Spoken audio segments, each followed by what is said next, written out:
Still April 22nd, 2023. You guessed it, hit that subscribe button if you haven't. Let's talk a little bit today about prepper channels. What's something we see a lot on prepper channels? Small, big, medium, it doesn't really matter, right? They talk a lot about what's in the news that day, correct? Or at least the day before or something like that, right? And what I've always said on my channel, you need to remember your history, and unfortunately a lot of Americans have a very short attention span or memory span. And what do I mean by that? If it's in the news right now, like today, it's headline news, every channel on here is talking about it, right? People are going to think about it. They're going to start paying attention to it. Let a day go by, 2 days go by, 3 days to a week, they forget about it. A lot of these channels on here, they'll shock and awe you, right? Tell you this is going on, this is going on. But yet, they never come back and touch back on what happened afterwards, right? You see this in the news too. I mean, it happens on the news all the time. The issue up there in Memphis with the beaten death of that young man, right? We're not hearing much about it anymore. What's going on with it? We know this person was arrested, that person was arrested. But at that time, it was all news, right? It was on everywhere, and people think about it. Somebody made a comment on one of my older videos a few minutes ago, and it made me think about this, and I want to do a video on it.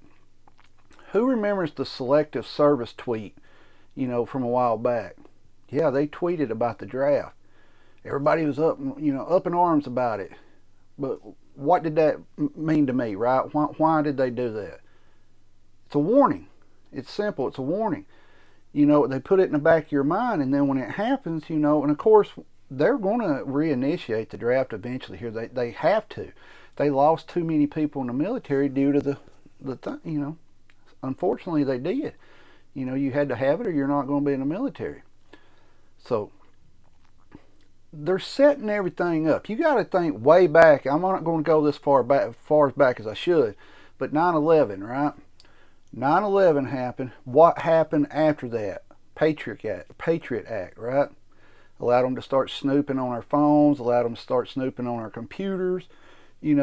Smart devices really took off after that, didn't it? I mean, they really took off. People started getting them, your phone smart device. Now your TV knows what you're watching.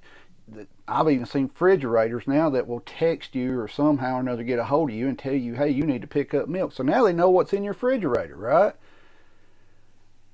All this stuff gets initiated for the bigger plan. The bigger plan is the Great Reset. We'll hear channels on here talk about it a lot. Everybody right now is up in arms about the digital dollar. Well, they're easing us into it. And I've said this before, and some of you are probably like, man, quit talking about it. Believe it or not, majority of Americans now don't even deal in cash. Everything is on a card. They never even see their paycheck, right? It eases you into it, so it makes it easier for them to implement the full plan at the end. You got all this stuff going on, like I said, over there in Ukraine, you got stuff going on with China, and I've said it 100 times, and I will continue to say it. China does not have to go with with us to destroy the United States. They don't. They just have to quit sending us stuff, and that would destroy our economy. People are going to say they couldn't do that because then that would destroy their economy. No, it wouldn't. Did Russia's economy just fall apart when we started sanctioning them? Nope. They found other places to sell their stuff, right? So the point I'm trying to make here, some of you are like, you're rambling again, but the point I'm trying to make here is, if it's in the news today or tomorrow, we think about it, right? And then we forget about it when it's not being covered. Bigger channels, small channels, all these on here do this. They never come back and touch base. A great example, for the last 2 winters, what have we heard? It's going to be a long, dark winter. Winter wasn't that bad this year. Yes, there's some areas that got snow and things like that, but did we see rolling massive blackouts all the way across the country? No, we didn't. If you think back, I told you in my long, dark winter that I didn't think it was going to happen, that yes, we would see normal snowfall, normal power outages due to the snowfall, and we would see some places that got more snow than normal, right? But this shock and awe stuff on YouTube, that's what gets you views. That's what gets you views, and I don't do it, and I don't get the views. I don't. I come on here, I tell you my thoughts on things, how I see them. Some of you agree with them, some of you don't. But you've got to really sit down and think, hey, the government's putting these things in the back of your head, right? Why are they doing that? Because they're going to implement these systems. A lot of people still thinking the presidential election is going to fix the United States. It's not. It's not. It's not designed to anymore. It's not. We are living in history right now of the New World Order, the Great Reset. You know, you'll keep hearing all this stuff about depressions that are going to happen. It's just going to get terrible, you know. All these channels on here, get your money out of here, get your money out of there, put it in gold and silver, do this, do that, right? They're scaring you, telling you, hey, something's coming, something's coming. Think back, if you're my age or older, you probably had a grandparent that lived through the Great Depression. My family, when they was growing up in the Great Depression, they honestly told me we didn't really notice a difference, you know. We didn't really notice a difference because back then, most people grew what they ate, they hunted, they fished, you know, about the only bills they really had was their property tax or a medical bill, maybe a few small things at a store, but they grew and produced most of the stuff they needed, right? Our society now is not like that. Whether you want to sit back and think, well, you know, like me, myself, I still live in the country. But seriously think how many people, now, we've talked about this on my channel too. Let's say the Great Depression happens again, the New Depression, right? It goes back to like the 30s. It's worse than even the 30s because there's no money, there's no food available at the stores or anything. Society has dumbed down so much now that they can't get out and physically do stuff as far as not having the know-how how to do it. And what I mean by that is some people don't know how to plant a garden. Some people don't know how to tend to animals. They don't know how to do, you know, it's not their fault. They're just, we have become a society where everything's within reach. If I need this, I need that, I just go get it, right? And what's going to happen? The cities are going to be terrible. You're going to have folks in the country that's going to starve too, because just because they live in the country doesn't mean they know how to, you know, sustain their life by living off the land, you know. And what I mean by that is by growing stuff or hunting or fishing or things like that. They don't know how. We call them implants out here where I live. You know, we get people from the big city that moves out here, and of course as soon as they get in here about 2 or 3 years, you know, they start trying to change everything around here. Now in my little town we got a sidewalk. Seriously, a sidewalk. Makes no sense, but we have one. They want to change stuff to get more like the city they're leaving, right? And what's going to happen if we do have another depression? It'll be 100 times worse than the 1930s depression, because people just do not have the know-how to do that stuff anymore. They don't, and you're running out of time to learn this stuff. The older people, you know, they're dying off. There's nobody there to teach you. You have to rely on a YouTube video or something like that, or a book. Read a book to learn how to do it. But the best way to learn is with these. Get your hands on and learn with your hands. You can read everything on the internet, watch all the videos, but until you use your hands to do something, you still don't know if you can do it or not. You know, I've said before too, a lot of YouTube channels on here, they show their big homestead, you know.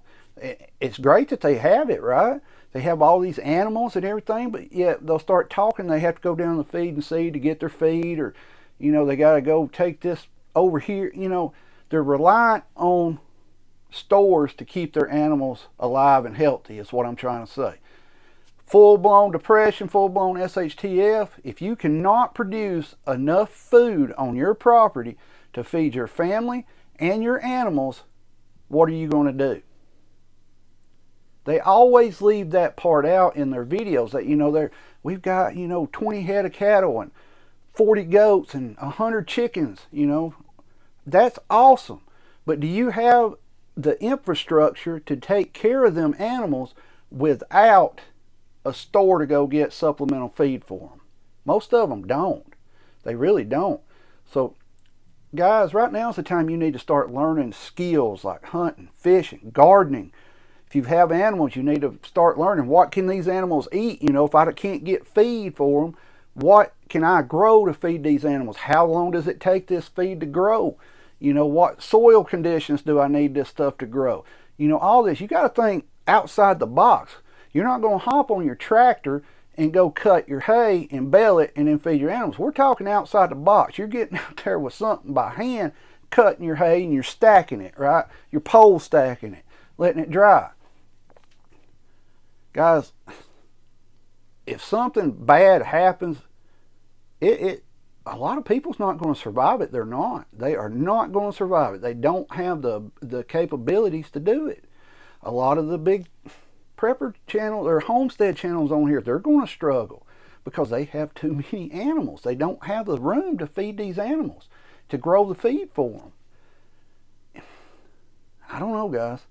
Got a little bit off subject there, and I'm sorry. That's just something that was stuck in my head because I've been watching some homesteader channels and they show all this, and I'm like, you're buying your feed. You can't feed these animals unless you're buying supplemental feed. You know, you need to think you're telling people to go out and homestead, but yet you're telling them to still go and buy your feed from a store. If that's what you want to do it, right? It's a free country. But the government, let's get back on them. They let little things slip of what their plans are, but most people don't pay attention to know what they are. That selective service tweet, you know, it's going to get initiated. When? I don't know. I don't know when. You know, 9/11 happened, and look what now. Now Big Brother's in your house, right? They know everything you do in your house. So let me know your thoughts on this, on all of it. I know I rambled pretty bad in this video, but let me know your thoughts on everything I've talked about here. If you're still watching, hit the subscribe button. Like or dislike this video. I don't care if you hit the thumbs down a million times, as long as I get some interaction with y'all. I mean, we're still trying to grow here, but keep your head on a swivel, be aware of your surroundings at all times, protect yourself and your family at all times. You're the only person that can do it at that exact moment. Stay safe, get prepped up, and if you're still watching, hit the subscribe button.